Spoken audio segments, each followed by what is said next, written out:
Joining us now to break down the state of the media, as well as a new venture, is Kyle Kashuv, a former Parkland student and one of the more influential voices in the modern conservative movement. So Kyle, I first want to start about a new venture that you may have coming up. We were just talking about media and really how it's kind of stoking some divisions in this country, depending on what consumption you do choose to watch. But when it comes to what you're doing next, can you explain the next project that you're doing? Yes, and thank you for having me on. Yesterday, I launched my show, The Kyle Kashuv Show, on Apple Podcasts, on Spotify. It's a new venture, like you said, which is basically to be another independent media source.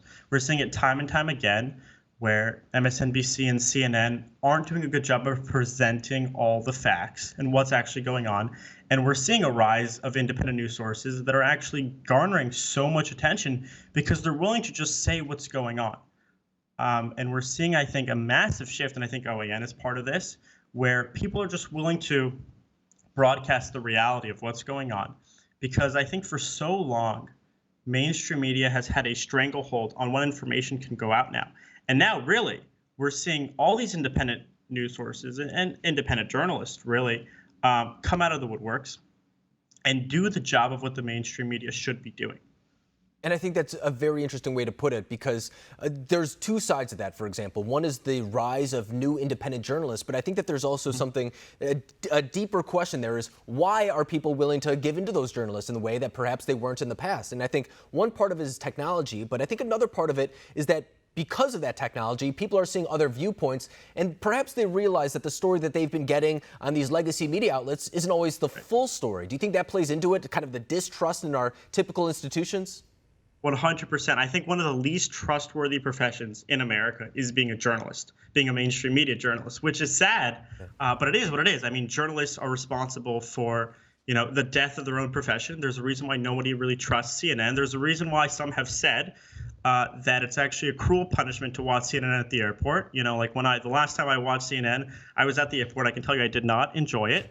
But no, this is sort of just like what's going on right now is for so long, the mainstream media has had a stranglehold on what you can see, right? And all of a sudden, Twitter and Instagram and Facebook and other outlets, sort of like platforms, have come about where you can now see stories that all of a sudden, for example, what's happening with Warnock right now, Raphael Warnock, where there was a domestic abuse with his former wife. Now they're divorced or divorcing. Brian Stelter. Jake Tapper has yet to tweet about it. I'm trying on Twitter to get him to tweet about it. We're trying. It's not working, but these stories are important. And people realize they're important. And if CNN and MSNBC and ABC and NBC and all these proposed news outlets aren't doing their job, the people want to see it. And they're going to go to wherever can present it to them. No, I think you're exactly. It's good to see.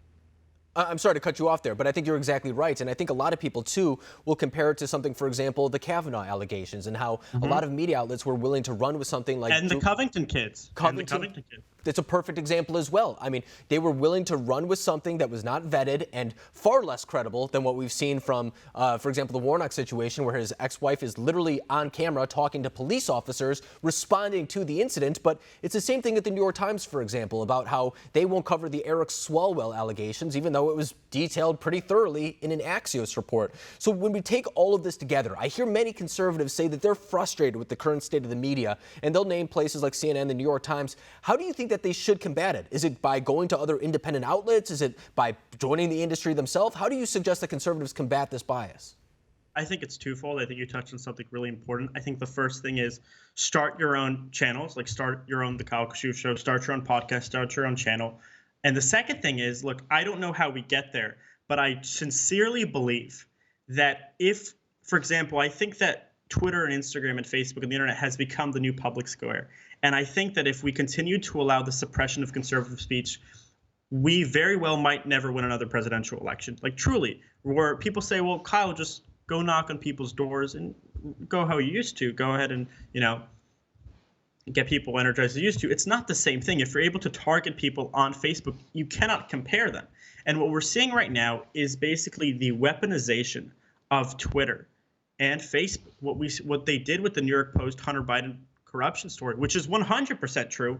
And all of a sudden, for months, all these journalists completely ignored it. And now when Biden, what's going on there, which it seems like he's in the lead, and it seems like, they're calling the election for him. They go out and they say, oh, wait, there's this Hunter Biden story. Right. Oh, what happened there?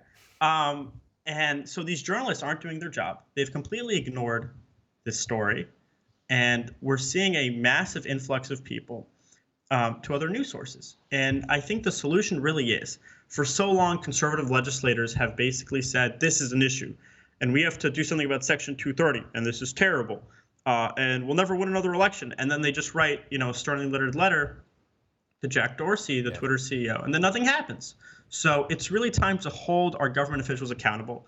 And the other interesting thing is that a lot of these conservative legislators are, Google donates a lot to them, Facebook donates a lot to them, Twitter and big tech donates a lot to them. So there's a real conversation to be had there. Yeah. But it's time for both of these solutions to go forward. No, I think you're right. And I think that they actually touch on something, and it's the idea that there is a concentration of decision makers who have the power over all of our internet companies, for that matter, a couple of people in Silicon Valley, but also the media individuals as well. I mean, if you look at charts, you can always find the same thing where it's something like the same 4 media companies own all of the media companies, if you really look at it. And I think that is prompting exactly what you're talking, why other people are going to independent networks and starting to look up information at their own. Because I think your guys' ratings are incredible. You guys are off the charts. You hear that? Owners here? No, you're exactly right. And we're seeing it across the board too. And I think that speaks to the idea that people are willing to go look up information for themselves. And that's something that the mainstream media doesn't give them credit for. And I think that's really at the heart of this as well. But Kyle Kashuv, I really appreciate you coming on the program tonight. Once again, congratulations on your new podcast.